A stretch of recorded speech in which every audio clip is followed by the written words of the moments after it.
So good morning and welcome everybody to our next K Club interview. Today we're talking about landing a job in the middle of a pandemic.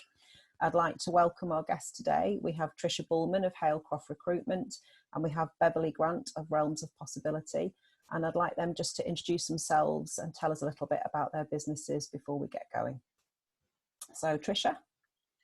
So I'm Tricia Bullman. I'm the Managing Director of Halecroft Recruitment. We're an independent recruitment business based in Hale in Cheshire.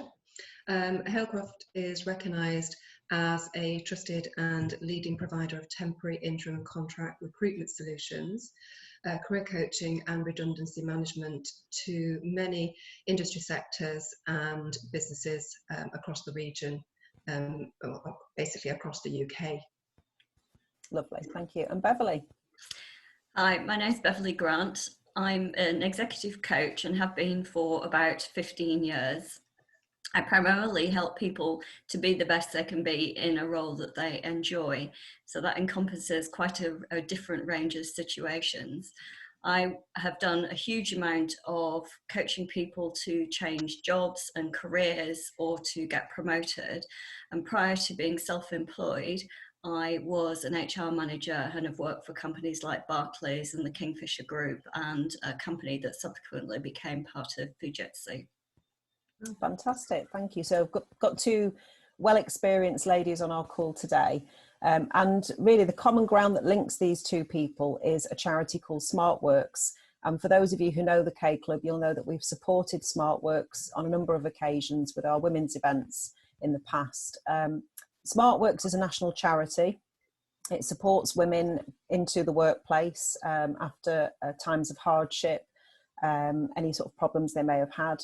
And it delivers not only interview and job coaching, but also provision of workwear and styling appointments to help them get into an interview situation and then hopefully to land a job at the end of it.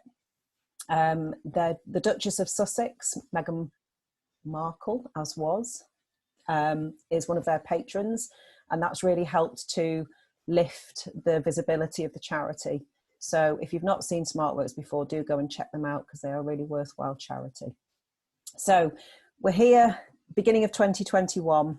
We're not quite at Blue Monday yet, but I think we've got another week to go for that.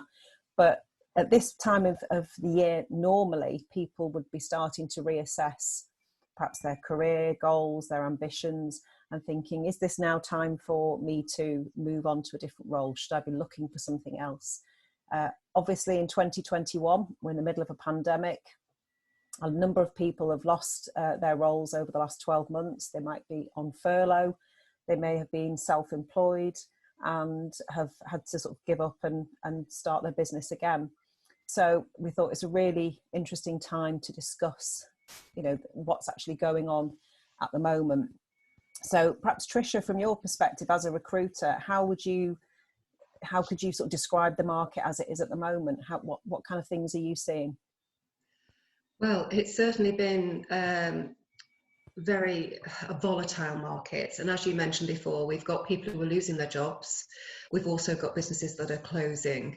But we do have some industries that are thriving.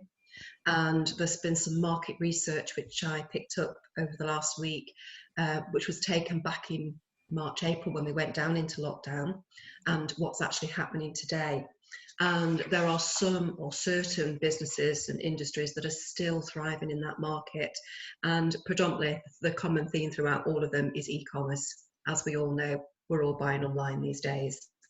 And it's quite interesting to see that these businesses, which I'll just mention very quickly, they have all seen an increase of over 400% increase in their profits. Wow. So gifting an occasion, we're all buying for each other, whether that be, you know, Easter, Mother's Day, or whatever it is, Christmas. But we've continued to buy for ourselves just to make ourselves feel good. So that industry is thriving at the moment. Obviously the fashion industry is thriving, those that really had an e-commerce presence and those that basically switched from business wear into leisure wear and sportswear, that they've made a sound decision to change. Home and garden, obviously, we had a fantastic summer last year and everybody took to doing things in their garden. Fitness and health, obviously, we've all been encouraged to make sure that we as individuals look after our health, because that's going to help us get through this period. And that's not just about supplements, health supplements, but this is about the physical gym equipment that people have been buying for home. The biggest area, as we all know, anybody who's in FMCG, warehouse, logistics, supply chain, around the food industry. This is the biggest area at the moment, and they are basically, or did do, recruiting thousands. Now, obviously, we're watching the market at the moment because we are in a situation where we panic bought, should we say, we were panic buying at the very beginning of the lockdown last year. We now know what we do and we don't need, so there's not very much spikes going, and obviously requirements for temporary workers. So that's one area we're definitely watching, and it's an area that we've really concentrated on. But one of the most interesting ones, and particularly for us, is beauty. We're still looking after it's not necessarily makeup, but it's more the self-care side of it that has really rocketed. So yeah, the economy unfortunately is still fragile. We still think we'll see a lot of casualties, unfortunately, but we are working with some very key clients at the moment, should we say, who have continued to recruit during this pandemic. But we're also finding that some companies, even last week, laying off temps, obviously putting permanent recruitment on hold till April. That's unheard of, basically. But what we are saying to them, look, if we are going to open back up in April, we need to be with the right people. And I'm sure you'll say for career coaching that people are reviewing what they want to do, and there are people prepared to move. Yeah, it's interesting that there's so much going on. Like you say, certain sectors are really benefiting and are doing really well, and others are just falling flat, unfortunately. Yeah, unfortunately. So as far as how people are behaving in terms of looking for jobs, are you still seeing the same sort of numbers of applicants, or are you seeing people putting themselves forward to you from different areas? Yes. So basically at the moment, it really does depend on the role that you're recruiting for and the level of position that we're recruiting for. So unfortunately, some unskilled jobs that we do recruit for, we are seeing in a day over 400 or 500 applications. And obviously we're having to sift through those to find the right candidates. Then obviously when you do get a very bespoke piece of recruitment that you need the specialist skills, you are still seeing people apply that do not have the skill set for that role. But our recruitment process, which we'll talk about later, has changed. We've had to change. Everything is done online these days, and obviously we're helping our candidates get through to the next stage, but we're also helping our clients ensuring that we don't have as many people on site for interview as we had previously, because most of it's done online before they come to the final interview. So yeah, lots and lots more people unemployed and applying for roles, but we've got the technology, which is great for us, which we invested in 2019, to manage volumes of candidates and making sure that they just get a simple email, a yes or a no, so they know where their application's up to. Traditionally, it would be a case of if you don't hear anything, you're not successful. So yes, basically, but we changed that in 2019. We have a set of, well, they are quite generic, but there are some bespoke areas we can change it. But it basically just means that they feel that they have been acknowledged, and I think that's the most important thing these days, because people are panicking, people need to work, and people are trying really hard to get a job. Yeah, it's really, really difficult. So Beverley, have you noticed anything in terms of the people that are contacting you for support at the moment? Have you noticed a shift in the types of roles that people are going for, or the kind of person that's coming to you? I think it depends what your role is and what sector you work in. There are very, very different pictures. So for some of my corporate clients, they don't necessarily have the time to see me because they've been working. And if you work in something like the power industry or construction industry, or even some of the management consultancies, financial services sectors, a lot of their employees have been completely overwhelmed with work. They don't have any free time, and obviously the same would apply to anybody in the in the health service. So I'm seeing that I think more people, there's a tendency for people who perhaps to stay in jobs. So if they've got good jobs, they're choosing to stay when some of them might have chosen to leave, because, you know, a good job is worth a lot in the current marketplace. And why open yourself up to less security when you think you're in a reasonably okay position? So I think more people are choosing to stay. I've seen people who are moving home. So the decision to change, so they've decided to relocate because the location of their job has become less important. So they've chosen, they can do it online or remotely. So they've chosen to go and live somewhere they want to live, as opposed to having to live somewhere because that's where the work was or that's where their job was. So I've seen some really of that. really interesting point now. I've seen people thinking about retraining, and actually I think that's a really good option. You know, I think the toughest area is for people who don't have many specialist skills. So there are retraining programs out there. There is huge demand for some sectors of the market, like healthcare workers, and not necessarily enough people who can available to do that work. So it's kind of, it is a very mixed picture. I think companies aren't necessarily hiring on a permanent basis. Some companies are choosing to hire temporary to keep their options open. And I think some people are going for self-employment. Flexibility is a key skill to have in this situation, because, and I'm sure we've seen them, you know, the former pilot the stories of the former pilot who's gone to be a delivery driver, or who's gone to work in construction or something, because they just want to keep working. So I think that flexibility and being open to different kinds of opportunities, or trying to take a slightly longer view, if you've got the resources to do that, to go and look at retraining maybe to help you for the future, are all things that I'm seeing. It's interesting because it's like you say, perhaps in the past somebody might not have had the confidence, or they might not have necessarily had the desire to do something different, but this pandemic is forcing people to look very differently at what they're doing and how they're doing it. And even again, like you say, about moving home, or just reevaluating their life choice and thinking, okay, I'm earning so much doing this role. Yes, it's secure.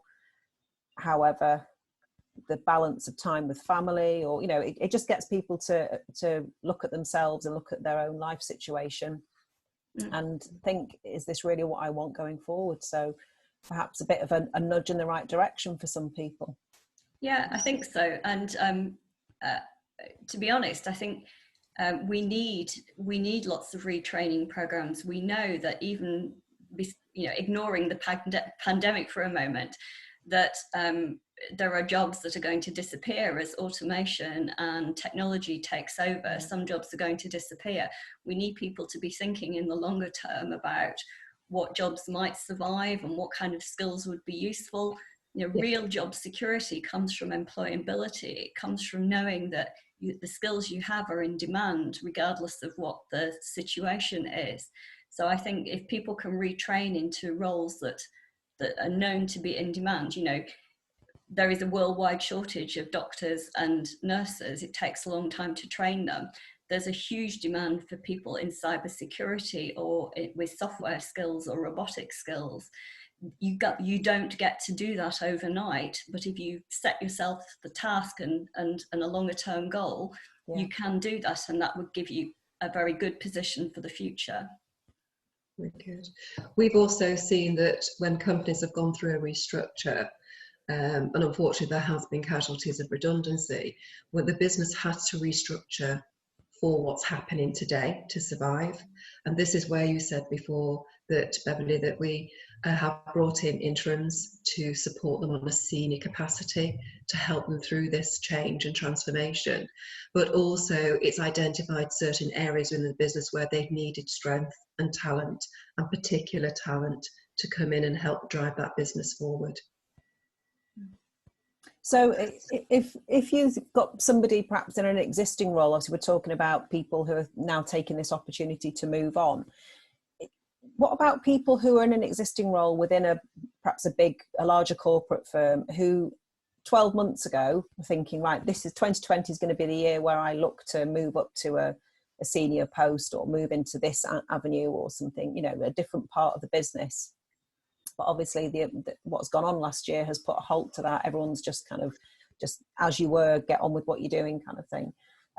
What about people that are looking to progress internally? Have either of you got any thoughts or ideas about what people could be doing? Because, you know, if this goes on for another year, for instance, that's 2 years of somebody's career that's kind of on pause. Yes, I'll comment, because two things is succession planning is really important, as we all know at the top level. What we do have at the moment is we don't have as many people, should I say, retiring or taking early retirement or whatever. So obviously those opportunities are slim at the moment, and you're right, everyone's hankered down and everyone's just doing what they need to be doing. But through a restructure, sometimes those senior roles do become available and they can still move up. For example, in our own business, we have a business plan that one of the people that works for me is obviously has a plan to become a senior member of the staff in the future, and we've continued with that. We were able to do so. We made Lydia, who works for me, an associate director last week of the business, and we're continuing with training and coaching, and obviously with the people that we use at the Business Growth Hub to get Lydia ready for 12 months' time to take on the role of director, so that she's got all those skills. So when she does have a little bit more time on her hands at the moment, she has done the groundwork, the training, etc. These roles will come back. So what we did find is when we were in lockdown, we still continued to recruit, not as many jobs. We saw an influx of jobs. People got confidence, and it's literally been like this throughout last year. So training is really, really important. And if you've got a goal, continue to learn around that goal, is my advice. Fantastic. Beverley? If I'm working with people on career plans, and in the short term things change, I'd say just think about what your time frame is, because even if you can't necessarily make the first move immediately, do you know where you're trying to get to? You know, a good way to think about it is to say, what's your destination? What's the role I aspire to? And then to look at people who hold that role and say, what kind of skills, knowledge and experience do they have? How do I match against that? Are there any gaps? And then to think about how could I fill those gaps? And whilst you might not be able to, the jobs might not be advertised internally for you to get promoted into, that doesn't mean you can't still be working towards that. People who are successful in their careers, they are thinking about the networking, the sponsorship, the building those relationships, as well as continuing to do a good job and self-development and all those kind of things that help position you well for the future. So just if it doesn't happen in the next few months or the next 6 months, if you're in a good position for after that, then that's a great thing to do. It must be more, again, made more difficult at the moment if people are working from home. You can't just kind of go and pull a colleague or a manager to one side and have a bit of a chat. There's no sort of ear to the ground in terms of what's happening within an office, perhaps. It must be really quite difficult then to have those kind of conversations, pick up the phone just for a bit of a chat, but trying to weave that conversation in, I'd imagine that'd be tricky. Yeah, there are companies out there who are doing things trying to create that kind of opportunity to have casual conversations.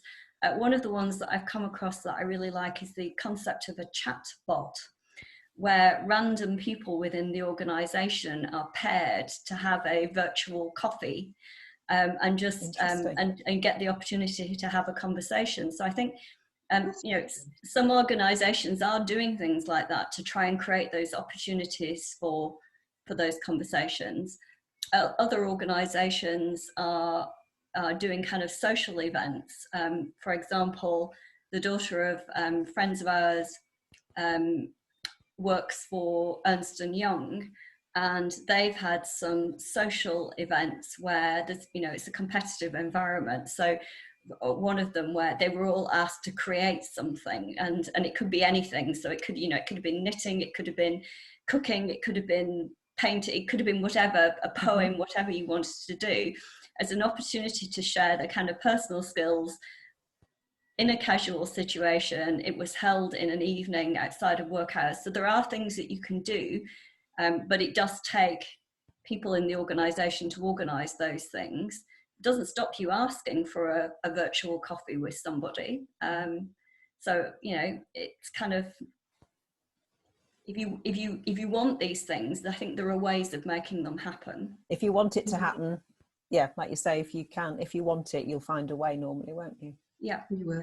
And there are businesses out there that have moved from the should I say, creating events, and are now doing this. So they'll send you out a box of whether that is cocktails or whatever they're doing, or baking, and they bring it all together.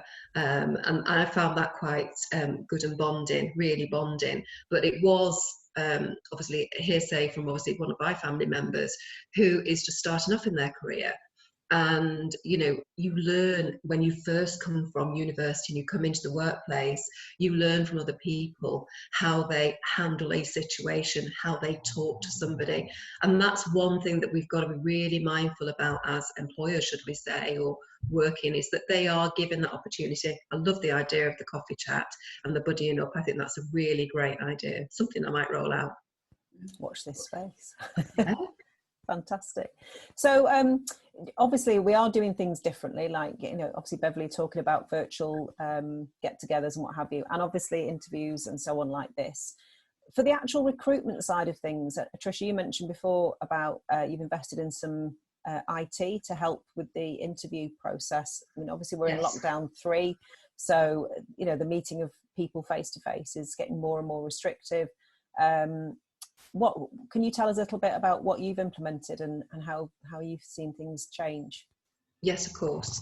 So obviously back in March last year, well, there's a couple of things. I've been recruiting a long time, and I suppose, I don't like to boast, but I've been through a couple of recessions and downturns in business. So I knew how to very quickly put the business in the right track that it needed to be in very, very quickly. The year before, we'd invested in technology, which was our new website and obviously applicant tracking system. Everything was automated, which was a blessing in disguise, because obviously trying to do that through a pandemic must have been very difficult. Obviously we can't meet in person, so our interviews stopped completely. And we were introduced, obviously we're doing things by Zoom initially, but we were introduced to a company, a state-of-the-art company that does video interviewing. Now there's 2 elements to it that has really benefited, or 3 elements that benefited the business, the client and the candidate. So for us as a recruiter, we are able to interview the candidate and record that interview. And in the background of that technology, we've got GDPR, which means obviously we are completely compliant of keeping their details, etc. But it gets us to shortlist much quicker than we were previously. We were waiting for people to come in and meeting with them. Also with people working from home or basically being available, it's much quicker for us to turn that around. So that's the first part of the process. The second part of the process was to take some details obviously from our client and realistically try and do that very first interview or that very first meeting. Take away that telephone interview. So we actually have, so for example, if we've got a creative role, we've got a candidate CV, we've got the cover letter, we've got their portfolio, we actually ask the client to give us 3 questions. Those questions are given to those candidates, and those candidates create something called a solo interview. It's taken in their own time, and it means we can really understand their depth of experience and expertise for that particular role. And that holistic application then goes to the client. So the client is then able to draw on all those skills and information about that candidate. So what we've seen is 2 things. We have seen less, should we say, first interviews, because this is taking the place of the first interview. We have seen a huge increase of solo interview to a first or final interview and offer, which subsequently means we have made more placements where I think things might have gone on hold.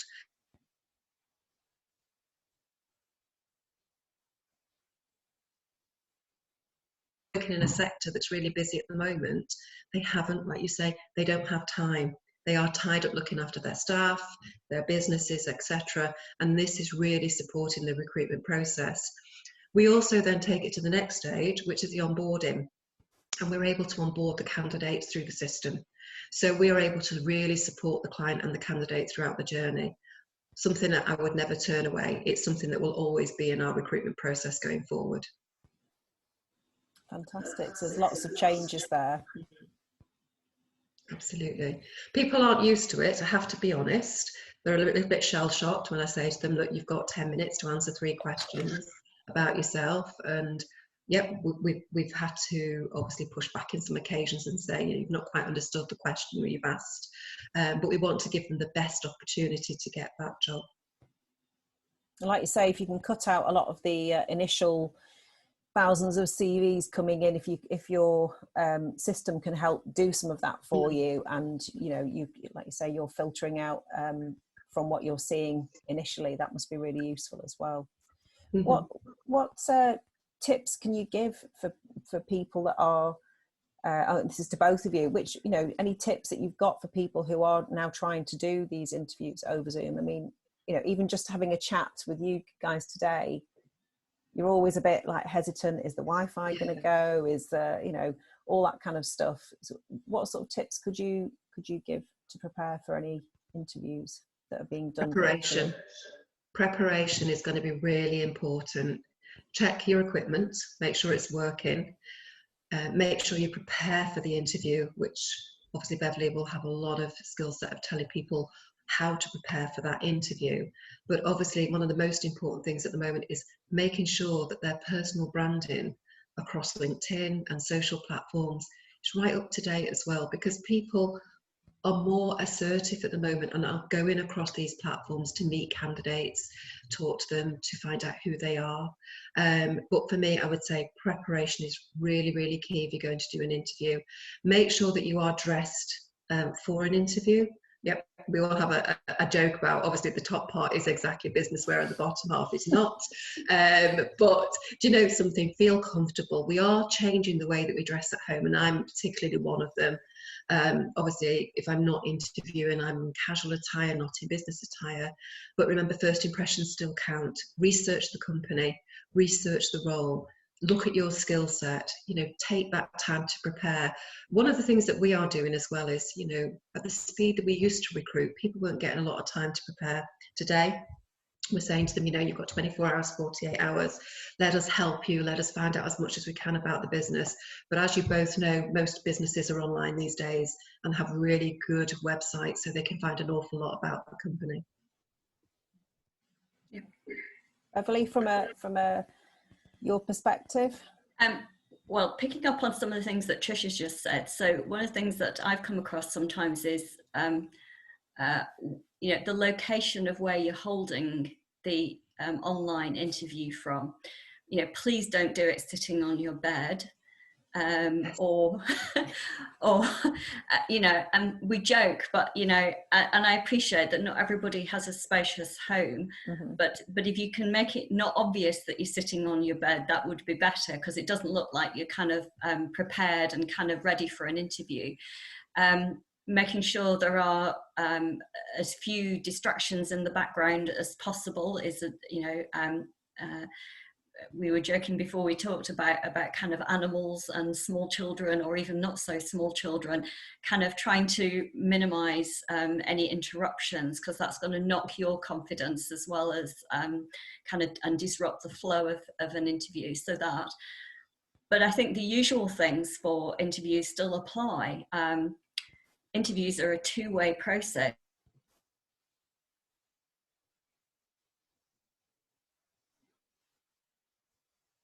Candidate is, I don't know if it lost me then, but I was saying that interviews are a two-way process.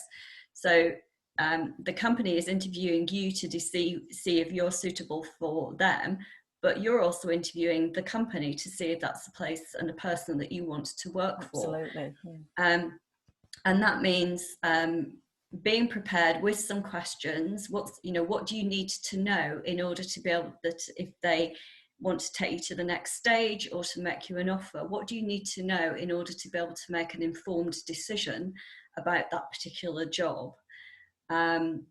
What do you want the company to know about you, and how do you want the company to feel about you, are all important considerations when you're preparing for an interview.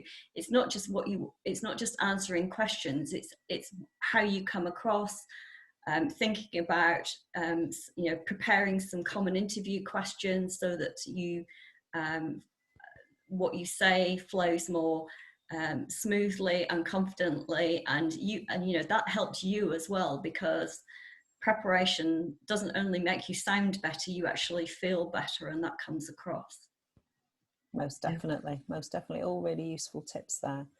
Well, I think obviously times have changed, times probably will change going forwards. Tricia, you've already said obviously your IT version, if you like, of your recruitment process is here to stay, and it's obviously going to save you a lot of time up front, save your clients costs and what have you, in terms of they'll get a quicker turnaround of bringing on new people, and I think everybody's sort of learnt over the last 12 months that online and sort of virtual calls aren't as scary as they perhaps were perceived to be. Everyone's quite used to it now, and like you say, some of the younger generation who spend their lives on a screen, Yes. talking to other people in that way, I think hopefully for them it will make life it'd be fairly smooth transition for them.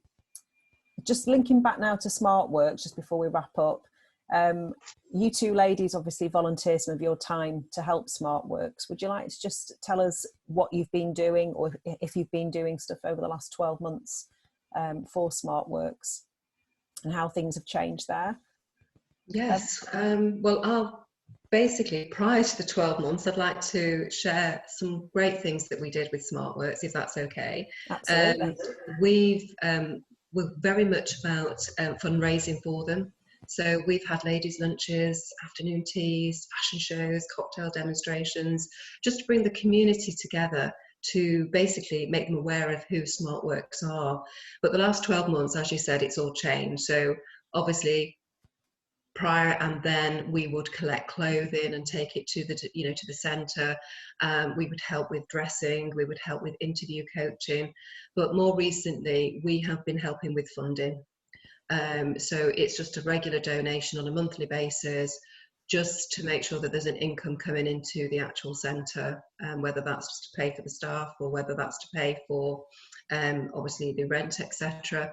But my biggest thing that I helped them with this year, they needed a new manager for the centre, and we recruited with them, and we basically used our Odro system, our interviewing platform, which was superb, they said, and the new manager's in place with our help. Excellent. Part, should we say, of what's happening with the business at the moment. Okay. And what about yourself, Beverley? Have you been able to still sort of guide some of their clients through with their skills and their coaching? Yes. So the depending on what's happening, so when we're in lockdown, obviously the office in Stockport is closed. Mm-hmm. The interview outfits, there's a discussion taking place, and clothes are being posted out to candidates who've got an interview so that they have an interview outfit, and that's continuing. When we're not in lockdown, personal dressings have still taken place in the office under very strict conditions that comply with the rules. SmartWorks was fortunate to get a grant and was able to install all kinds of safety procedures and to make doing in-person styling and dressings as safe as possible. Good. The interview coaching has continued online, and I've certainly been involved in doing that. And SmartWorks have extended its offer. So in the past, it was only interview coaching. So to be a SmartWorks to get help from SmartWorks, you had to be a woman or somebody identifying as a woman who had a confirmed job, who was unemployed and had a confirmed job interview. Okay. Recognizing that it might be harder to get that interview, SmartWorks has started to offer some wider career coaching, and I've done some of that as well. Although it's still kind of early days in that. One of the big fundraising events that SmartWorks does every year is a 500-mile cycle challenge. And I can't remember exactly when it takes place. I think it's around it's about March. Yeah, I think it must be March, because so last year, for example, I supported the organisation in promoting that.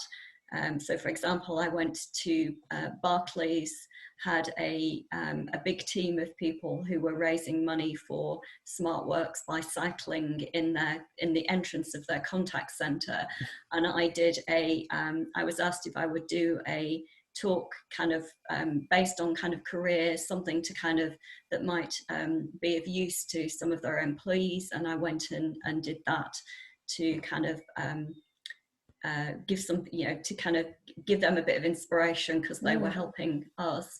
It helps to spread the word, doesn't it? Helps to spread the word. People gave us great donations of clothes. We're not able to take donations to the building at the moment, but people can send donations of work appropriate, smart professional clothes by courier or by post. So it is still possible to do that. And another little thing that people could consider doing is I have an Amazon Smile account. So I can buy my normal Amazon stuff, but a donation, if I use Amazon Smile rather than just Amazon, and my chosen charity is SmartWorks, then some money from that purchase will go to support SmartWorks, and that's an easy thing to do. You don't even have to think about it, do you? No. Oh, fantastic. Well, look, it's been really interesting talking to you both this morning, ladies. Thank you so much for your time. I hope that anybody watching this, if they've been thinking about making a career change, or they have any concerns about how the process might be at this particular time, hopefully they'll understand a little bit more about it. And obviously, when this is published, we'll have contact details, and if anybody wants to get in touch with you, I'm sure you'd be happy to have a chat with anybody to help them through whatever it is they need help with. But thank you so much again. It's been a pleasure, and we will see you again soon. Thank you very much.